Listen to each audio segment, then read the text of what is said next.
Oi, gente.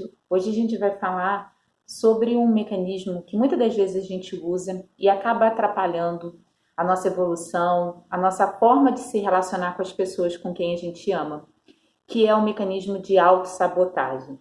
Nesse mecanismo, a gente tenta modificar algo dentro da gente que não está sendo legal, só que a gente não consegue. Normalmente, a queixa da pessoa, quando vem procurar o atendimento especializado, é que, nossa, eu queria tanto mudar, eu queria tanto deixar de ser assim, mas quando eu vejo, eu já fiz, aconteceu. E isso tá levando muitos prejuízos na minha vida e eu tô magoando as pessoas que eu amo. Como que eu posso fazer? Por que que isso acontece? E muitas das vezes a gente vem com essa questão de, é falta de força de vontade, a pessoa tem que se dedicar mais, mas existem outras coisas que podem influenciar. É claro que a gente vai falar de um aspecto específico. O ser humano é um somatório de aspectos, né, que interagem com a personalidade de cada um. E existe uma influência maior ou menor desses aspectos dependendo da pessoa. Mas o que que a gente observa? Vocês já viram, de repente, aquela pessoa que fala assim, que a mãe sofreu num relacionamento abusivo, apanhava do pai e aquela criança, ela passou por tudo isso. Quanto mais tarde, quando essa mulher muitas das vezes for escolher um parceiro, ela vai escolher pessoas que vão tratá-la de forma abusiva. E isso atrapalha porque na hora dela escolher, ela não consegue se livrar daquele padrão, o popular dedo podre. Existe também, muitas das vezes, né, um filho que o pai traía muito a mãe e o pai largava eles para ir para a rua, enfim. E muitas das vezes, quando ele cresce e vai constituir a família dele, ele tem os mesmos comportamentos. De forma que muitas das vezes pode magoar ele, magoar a pessoa com quem ele está convivendo, os filhos, mas ele não consegue deixar de ter tal atitude. Então, existem algumas coisas que podem influenciar, sim. Uma das questões que a gente vai pegar hoje são dois itens que eu vou falar, que tudo começa no julgamento. Aquela filha que percebeu toda a relação abusiva da mãe, muitas das vezes ela pode ter se questionado: por que minha mãe não foi embora? Minha mãe se permitiu ser tratada assim, deixar a gente assistir essas cenas. Por que ela não catou as coisas dela, pegou a gente e ó, caiu no mundo? E isso gera uma situação de que eu estou julgando. Eu me coloco num patamar tal que eu julgo a atitude dos meus pais, meus avós. Eu estou pegando assim os pais e os avós que normalmente são os que mais influenciam.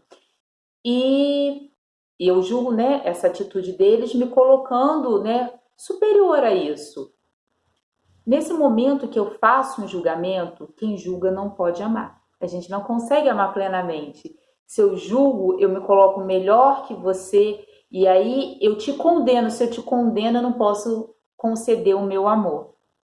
E a gente privando desse amor, né, quando faz o julgamento, é muito comum que a gente acaba cedendo a uma repetição de atitudes para a gente garantir um outro fator que eu ia falar, que é o pertencimento.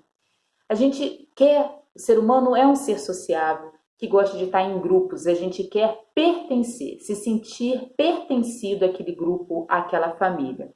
Mas eu estou no papel de juiz, eu julguei a minha mãe, eu julguei o meu pai, e eu não posso amá-lo com tal defeito tão imperdoável, não tem como. Mas eu tenho uma ligação com ele. E como é que eu vou garantir essa minha ligação, esse meu pertencimento ao clã, à família? Eu vou repetir as atitudes.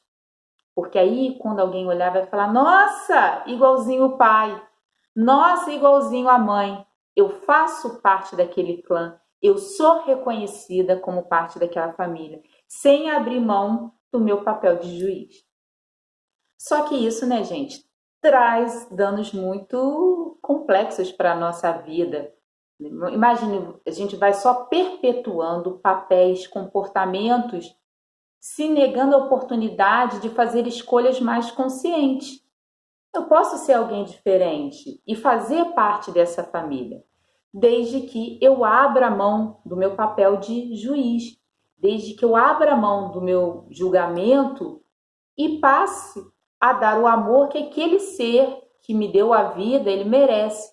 Querendo ou não, nossos pais deram aquilo que a gente tem de mais importante, que é a nossa vida. Somente só. Por isso, a gente já teria que ser gratos. Agora, são pessoas normais como a gente. A fase de acreditar em super-herói, até os 7 anos tudo bem, mas depois a gente tem que ter a consciência de que os pais são pessoas comuns que acabaram, né, se perpetuando através dos filhos e estão tentando fazer o melhor, mas dentro daquilo que eles possuem, dentro da capacidade de tomar atitude, de fazer escolhas conforme a maturidade de cada um. Quando a gente passa a enxergar assim, a gente consegue liberar esse amor. E se eu amo, eu já garanto o meu lugar naquela família.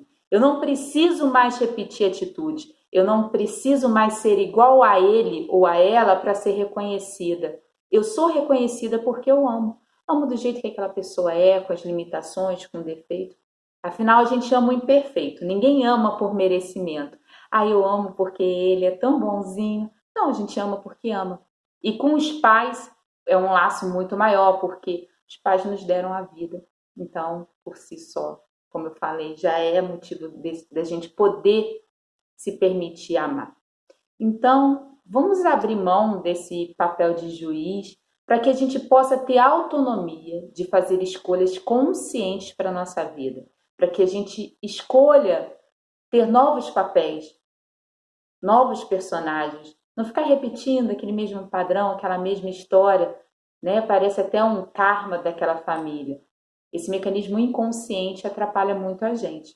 Vamos buscar analisar, olhar o nosso papel, como a gente se coloca perante nossos pais, nossos avós, e ver aquilo que a gente pode alinhar para poder seguir uma trajetória diferente, que vá contribuir para o nosso progresso e para a felicidade nossa e de quem a gente ama, tá bom?